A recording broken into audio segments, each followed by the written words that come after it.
Izraeli ka rinisur bombardimet në rripin e Gazës duke prishur armëpushimin e brisht me Hamasin. Kryeministri Benjamin Netanyahu është përballur me akuza se po përdor luftën për të mbuluar dështimet e tij politike dhe për të mbajtur pushtetin.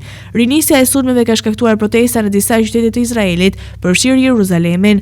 Demonstruesit akuzojnë Netanyahun se po shfrytëzon luftën për të larguar vëmendjen nga problemet e tij të brendshme dhe për të mbyllur gojën kritikëve që e akuzojnë për sjellje jo demokratike.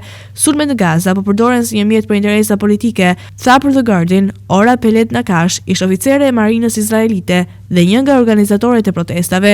Netanyahu i nevojitet mbështetja aleatëve të tij të djathtë për të siguruar votat e nevojshme në parlament. Këta aleat kanë kundërshtuar një përfundim të përhershëm të konfliktit në Gazë dhe po ushtrojnë presion mbi kryeministrin për të vazhduar luftën. Përveç sfidave politike, Netanyahu po përballet edhe me akuza për korrupsion. Ai është në proces gjyqësor dhe nëse shpallet fajtor, mund të dënohet me burg. Të martën një gjykat i dha leje për të mos marrë pjesë në seancën e radhës me arsyetimin e krizës në Gaza.